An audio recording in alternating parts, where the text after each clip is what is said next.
Sure. Listen, I want to thank everybody for being here today. Especially, I want to thank the employees and staff and leaders of all the different agencies in the state of Texas that are working collaboratively and around the clock to be able to fully and robustly respond to the extraordinarily cold weather that's coming to and through the state of Texas over the next couple of days. We're here to let the public know about exactly what the state is doing to make sure that the state as well as local communities are prepared to deal with this. Moments ago, we just concluded a phone call with leaders from locations across the entire state of Texas to make sure that at the local level, all of these leaders are going to have access to anything they need from the state of Texas to assist them in dealing with this harsh weather that's coming in.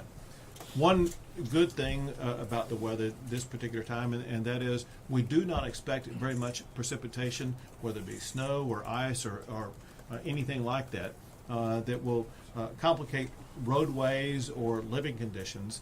There could be some in the northern part of the state for a day or two at most, but for the most part, we should have sunshine through most of this cold weather episode.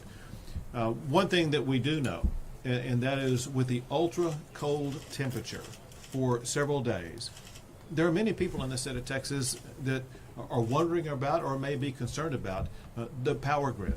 And we want to make sure that everybody across the entire state of Texas hears directly from the head of the Public Utilities Commission as well as the head of Ercot to know exactly the way that both the PUC and Ercot are prepared to make sure that the power grid will remain up and running very robustly during this very cold snap.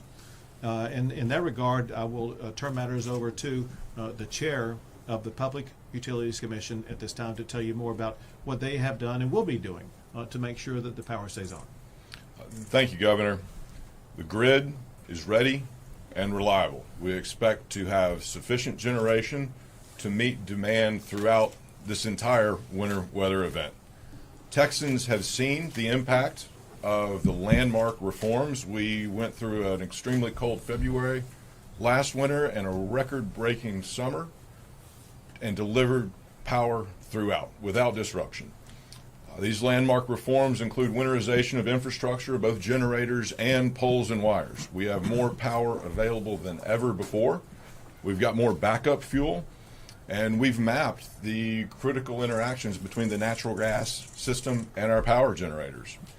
We will call on our industrial demand response before we ask homes to conserve power, and we will continue the consistent communication between our partner agencies, including the Railroad Commission, TxDOT, and of course Ercot. All of these reforms are about prioritizing people over profits. Above and beyond the new reforms and regulations that have been put in place, additional efforts have been made for this specific winter weather event. Our poles and wires companies have mobile generators ready to go. They've rescheduled maintenance to make sure their wires are available. And generators have also rescheduled maintenance to make sure that every generator available in Texas is ready to go. We've verified additional fuel inventories, increased staffing at power plants, and verified the winterization requirements. I do want to remind folks that we will have high winds that could bring down branches, and even if there are some localized power outages due to falling branches, that does not mean that Ercot or the state does not have sufficient generation. As always, stay in communication with your local power providers and local leaderships, and they will keep you up to date on local issues like that. The grid today is reliable, but our state's growth means that we need to plan for the grid of the future. Our reliability reforms are working, but it's not a permanent fix. Our growth means that we have the equivalent of a new Corpus Christi added to our grid every year. The on-demand generation we have today is reliable, but we need more of it. And that's why we're focused on continuing reforms that incentivizes more on-demand generation and prioritizes reliability and affordability. The future of Texas is bright, but we need to make sure it stays powered. We'll continue to monitor this extreme cold weather event. PUC staff will be available for the State Operations Center if needed, and we'll stay in close contact with all the relevant state agencies. Thank you. Thank you. And now the head of Ercot. Thank you, Governor. So Ercot continues to monitor and prepare for this week's cold weather. Our staff are working around the clock 24/7 to ensure that we'll continue to deliver reliable service to all Texans. And as noted by the chairman, we do expect to have sufficient generation supply to meet the forecasted demands. Earlier this morning, we issued a watch, which is our highest level of preparation and readiness for the extreme cold weather that we're expecting, in order to make sure that all market participants are prepared for the conditions that we're expecting. By issuing a watch, it ensures that we have all of the tools in our toolbox available to deal with the service demand. Our current load forecast shows the high expected electric demands during the period from Thursday evening through Saturday morning. The highest demands during this period we expect are going to occur on Friday morning. We expect that to hit near 70,000 megawatts. With all the available resources performing as planned, we are forecasting to have near 85,000 megawatts of supply available to meet that demand, with wind and solar during those peaks making up around 12,000 megawatts of that. Ercot has completed over 200 weatherization inspections to date of generation facilities. They're going very well. We're going to continue to inspect over the course of this winter over half of all of the generating facilities across the Ercot footprint. And last winter, we inspected a full third of all the generating facilities across Ercot. So we continue to expect adequate supply along with the reserves necessary for the cold weather that's already arrived in North Texas and is starting to continue to spread across the state. We'll continue to monitor conditions and we'll keep you informed as any conditions change. Very good. Now the person who will be in charge of leading the effort in responding to the winter storm is the head of the Texas Division of Emergency Management, NIMKID.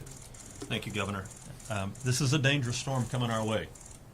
The temperatures will be extremely cold and the winds will be high, which will generate some very dangerous wind chills. Many of our local partners have already begun plans and opening of warming centers at the local level. The website here in front of you, tdem.texas.gov/warm, will have those warming centers posted for the public to see as soon as they become open by our local partners. As you've heard, the grid is good, but that should not stop you from making plans to protect your home from these dangerous weather conditions and have your vehicles ready as well for these dangerous conditions. We've heard that the precipitation is not in the forecast and it's very light in the panhandle, so the rest of the state should stay dry. But listen, any flat tire, any bad battery problems and stuck out in this dangerous cold can be life-threatening. So please make plans to prepare your vehicles and your homes.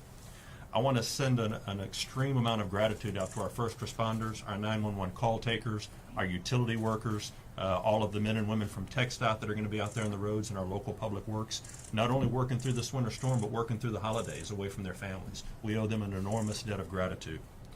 You've heard the wind chills are going to be crazy.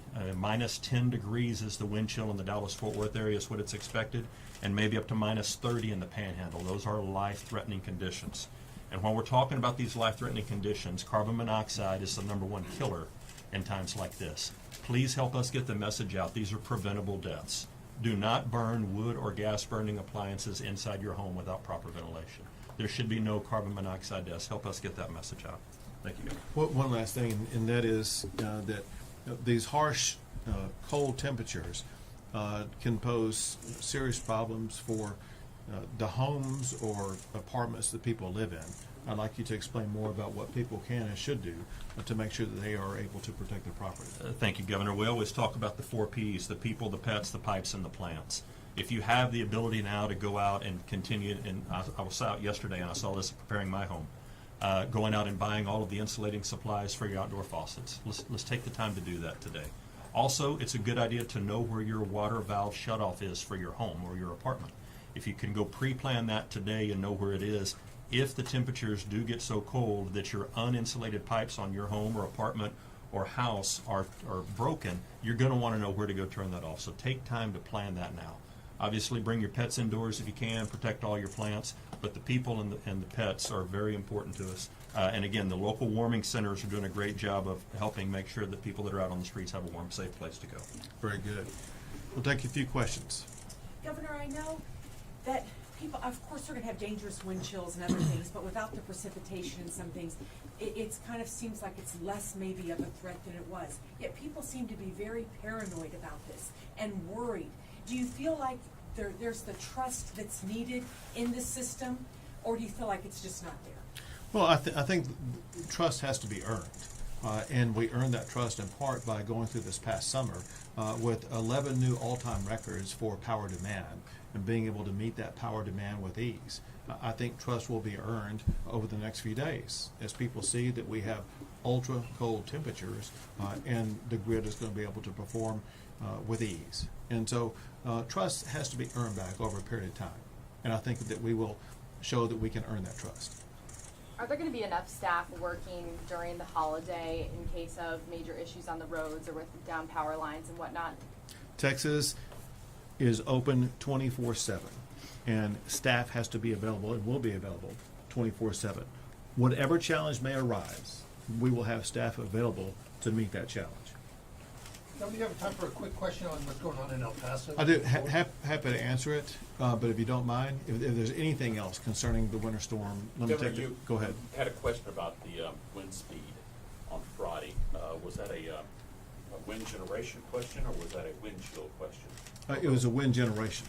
We wanted to make sure that we were going to have adequate wind generation capacity that would be adding to the power grid. Do you think we will? I heard that it was going to be under 20. Is that going to be adequate? No, I guess yeah. I should be asking Chairman Lake. Probably ask the experts, both Chairman Lake as well as Pablo, the head of Ercot. Are you confident? Well, no, hold a second. I'm going to let them answer the question. I'll come back to you. Yes, we expect to have adequate generation of all forms, including wind, throughout the high wind phase of Friday. And even as the wind tapers off after the front moves through, we expect to have adequate generation, even with the drop in wind on Saturday and Sunday. Some of the turbines froze up 2 years ago. Did they freeze up again? I do not anticipate that. The lack of precipitation means that we expect to have those turbines turning, but that is a vulnerability of wind generation. The only thing I'd add is that we're assuming a very conservative wind forecast as it is. So we're not, during the lowest peak periods of wind, which is going to be throughout the day on Friday and over the night Saturday, we're not expecting a lot of wind in our forecast already. And so our reserves in our forecast already anticipate that. As far as the shelters here in the Austin area, what type of shelters are they? How are they going to be run? When do they start opening? What are the details on that? And then just kind of a second part for the Ercot after this, if you don't mind. You mentioned the capacity was 85,000 this time. What was it back in 2021 when we had the winter storm?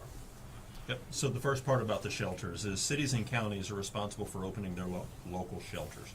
We will support them if we get resource requests for cots or additional staffing. So far, we don't have any of those requests. And we'll continue to update the list on our website so that everybody can know where those shelters are, when they open, and what capacity they have.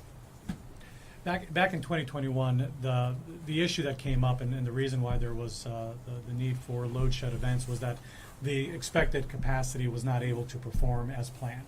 And so what is significantly and meaningfully different this year than last year is the fact that the weatherization work that's been done, the additional procurement of fuel supplies to ensure that we've got adequate storage, the weatherization on the natural gas pipeline system, all of those factors would lead to those dispatchable generation resources being available. So the numbers, I mean, there was more than 20,000 megawatts lost of dispatchable generation during that time. And so what we're expecting and planning for this time includes having all of those facilities running and they're ready to run. Jeremy? I was going to ask about that gas supply that you were just talking about. How confident are we that the weatherization efforts in those areas will get that gas to the market? Well, first, and I'm going to have them answer, but I will tell you, part of what they're going to tell you is that we have extra gas supply available because of what the new mandates are, but also because of the weatherization and protection of the critical infrastructure. All those things combined will ensure that the gas supply will be available. That said, I'll have both the PUC and Ercot respond to your question. Echo everything the governor said. Specifically, we have a new firm fuel product that provides market incentives for our generators to procure extra backup fuel. That's in place for the first time ever this winter.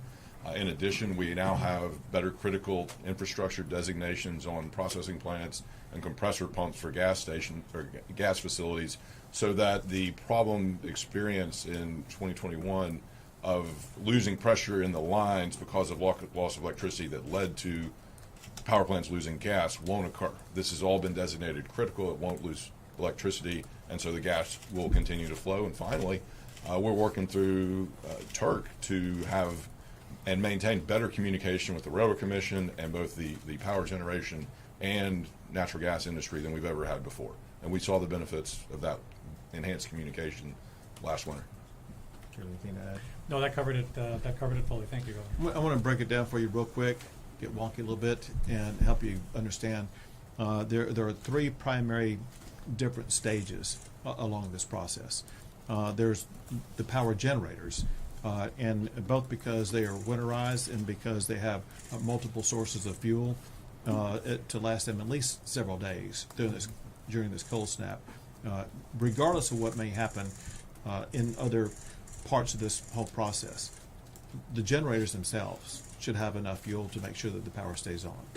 Before the fuel gets to the generators, especially through natural gas, it comes through pipelines.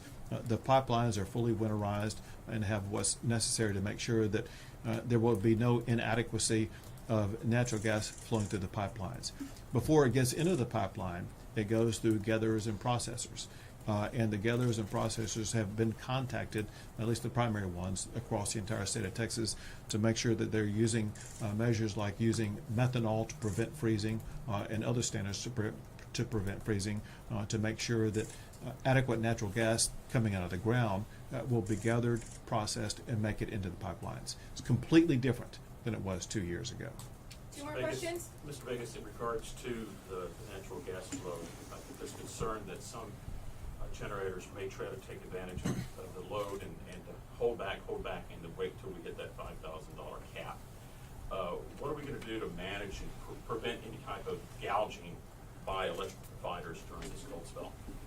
Yeah, we're operating the system and expect through the practices that have been set up over the last winter to have good faith practices executed across the industry. We're not expecting any kind of gouging or anything along those lines. And in fact, we've already have been working with the generators who are working in turn with their suppliers to ensure that the commitments for generation are being made in advance. So we're already seeing those commitments being made in advance of any changes to any of the price forecast on the road. You have people hit Can I get the $5,000? question? Yeah, you're going to get your question. Okay. Additionally, the market monitor has the authority and the ability to investigate any suspected price gouging or market manipulation, and they will, to make sure that the market operates as it should and with integrity. Last question. Oh, thank you. As we see going on with the migrant crisis in El Paso, National Guard troops putting in concertina wire and other such things, has that been effective? Because we've seen some TV reports saying that they were just moving down the road a little bit. And then the second part of that question is the truck inspection order back in place down there? So with regard to the first part of the question, so yesterday was really day one of what's going to be a multi-day series of actions taken by the National Guard, where they were putting up more elements of what will constitute a blockade to make sure that the people who were crossing into El Paso should be blockaded. It's going to take several days to fully implement those measures. And then, I'm sorry, your second question? There were some reports that trucks were being backed up along the border. Did you order inspections? So that's all run by the Texas Department of Public Safety, and they have a right and the ability to do these inspections. And they have found through these inspections that there were vehicles that were not safe for the roads. It could have posed dangers to Texans, and there were other flaws they found either with regard to the drivers or vehicles. So that's SOP. That's not like a reissue. That's all subject to and led by the Texas Department of Public Safety. Are there Thank you plans? guys, Can thank you y'all so talk about much. the roads at all? Sorry, You thank didn't you mention guys. what's happening with the roads. Roads. During the weather, during yeah. the severe weather. Yeah, so listen, we're always focused on the roads. With regard to the cold weather itself, there's no problem with regard to the roads. There will be certain areas that will get some precipitation, and the Texas Department of Transportation is taking the lead effort at the state level to make sure that those roads will be adequately addressed. Great, thank you guys so much. Go ahead.